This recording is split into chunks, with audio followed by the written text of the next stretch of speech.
Well, happy Monday. And this is the second part in the series, my series, on my geospatial journey.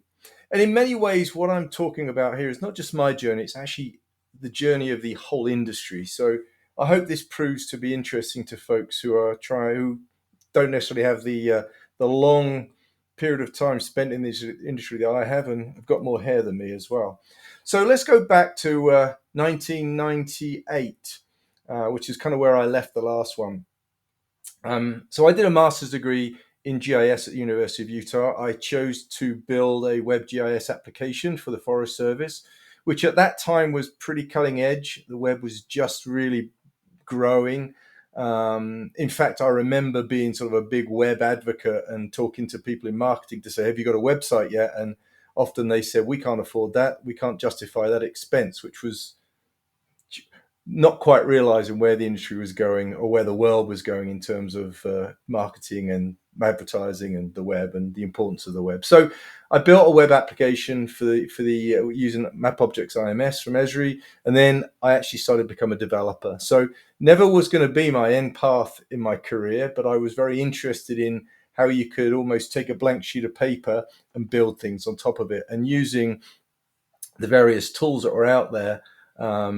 MapObjects IMS was one of the key technologies, another Esri product they work with. I also work with some of the open source ones as well.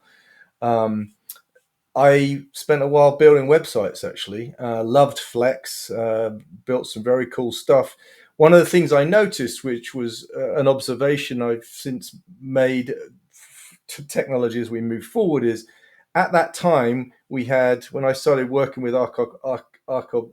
ArcIMS, what we were trying to do more broadly in the web development world was to mirror what we had on the desktop. So we were trying to build ArcView for the desktop, which was always something I said was the wrong thing to be doing, and I was proven right. But at that time, we were trying to recreate the desktop experience by building complex web tools. That was a mistake. The web obviously has proven to be an access point, particularly in the GIS world, to everybody. So no longer do we have to learn all the nuances of ArcView. We could actually build these very simple websites to give people access, ultimately to data, to visualize the data they had, the maps, and the data overlays on top of that. So it was an interesting evolution as a technologist into that world, but I didn't see the world through a technology perspective. I saw it through a commercial perspective. And again, when we get towards the latter stage of this talk, I really want to compare the technical world with the commercial world, because I've lived in both. So where have we got to? We got to the middle of the 2000s. The web GIS experience was clunky.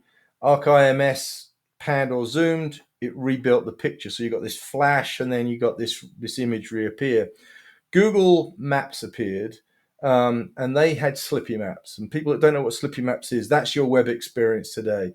When you're interacting with a map and you zoom in or you pan, you see this seamless experience. That was a revelation at the time when Google came out with that. And it made Esri very worried, because Google had invented something that they hadn't, and it was a superb experience. It didn't take Esri long to actually figure that one out, but that was an interesting evolution in the technology. So I spent a chunk of the 2000s building applications, but really wanted to build my own business. And in 2009, I saw the first iPad, and I thought to myself, this with GPS is going to change our world in terms of access to this stuff. And it has proven to be the case. Mobile computing, phones, the tablets are less used, but having the ability to have a computer in your pocket, moving around with it, it's not just songs, but you know where you are, you know what's around you. So very much revolutionized the geospatial world.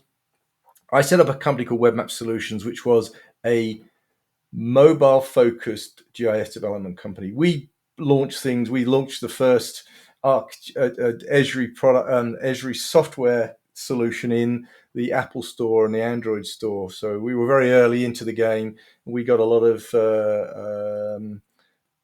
people noticed us. We built our business basically off of content marketing, because we were so early into building mobile applications for GIS and for maps, and also we started to work in the offline world. So it was, and I'll talk commercially now.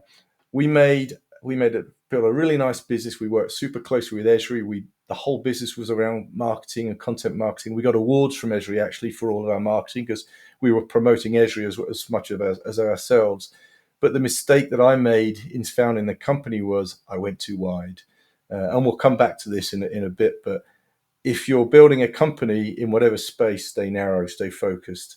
And one of the things that we had a good run at it as a GIS mobile development company, but we went too wide. We started doing broader things and appealing to a broader audience, and it watered down our message. So in the end, the business failed, but we had a really good run at it. But it was a very fun thing. And I think from our perspective, particularly from mine, like when I realized about the web, how big that was going to be, realizing how big mobile was going to be. And again, GPS on a mobile computer that you have in your pocket was the biggest piece of it. Again, was proven to be correct. So that was really the second part of the geospatial revolution, was actually having mobile access to this. And companies adopted mobile slower than consumers. I noticed that people still like pen and paper when it came to sort of field work.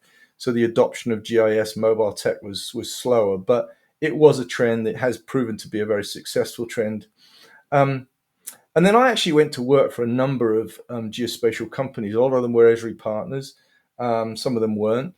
And so I got a very broad experience on the commercial side. So I worked really on the business development, sales and marketing side of things, having done a chunk of that at Web Map Solutions. It was interesting to start working in that world and realize a number of important things, I think. I think the biggest standout for me was on the technology side. We had very sophisticated, very smart developers. I worked with some really clever people building things, fixing things, solving problems. On the commercial side, completely different.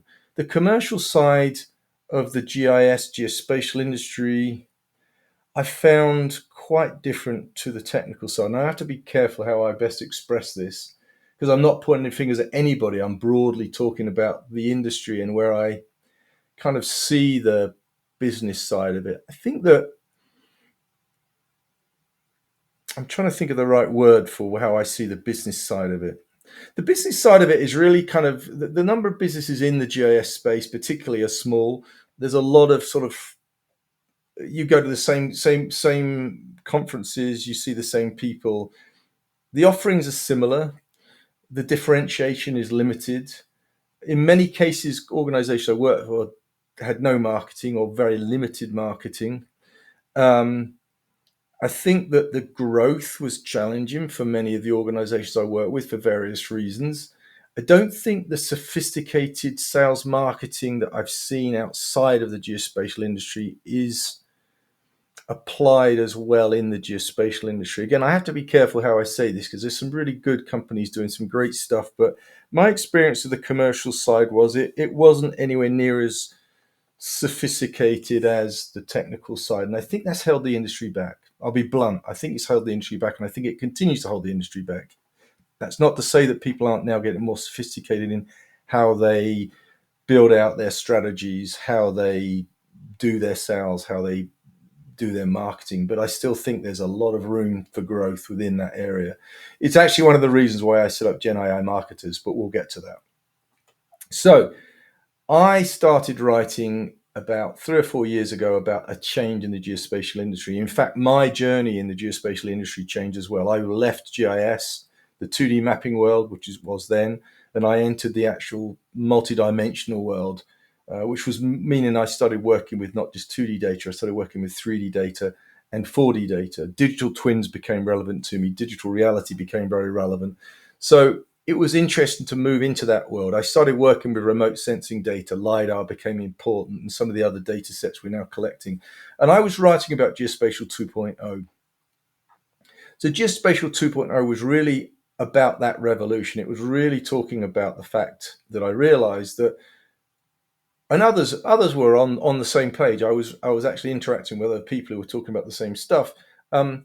We now have sensors to collect multidimensional data, so we can fly a drone and collect LiDAR data, which is point cloud data we can turn into 3D.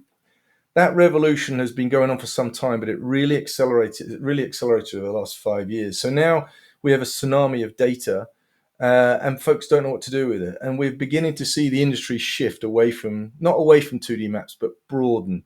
So you've now got a lot of companies in the GIS space that are offering 3D and 4D solutions in combination, platforms that do that, point solutions that do that. You've seen an explosion in the remote sensing world. You've seen lots of companies now that are offering all sorts of new products, new data sources, data products, which are taking advantage of all this new data we can collect. So we're at a really interesting inflection point when it comes to the amount of data that we've got and the evolution of the technology which allows us to interact with that. I was working with an open source tool last week, which is a web 3D application, super smooth, really easy to use, incredible amount of data in it.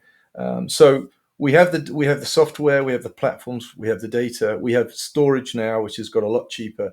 So that's part of that revolution. And I also think that the bigger part of that is AI. And we've only just touched on the AI revolution that we're in the midst of.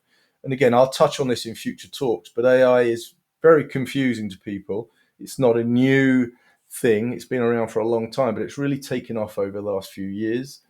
It's been driven by all the data we've now got, this massive of data we're collecting, not just geospatial data. So we've seen a huge growth in the use and conversations around machine learning.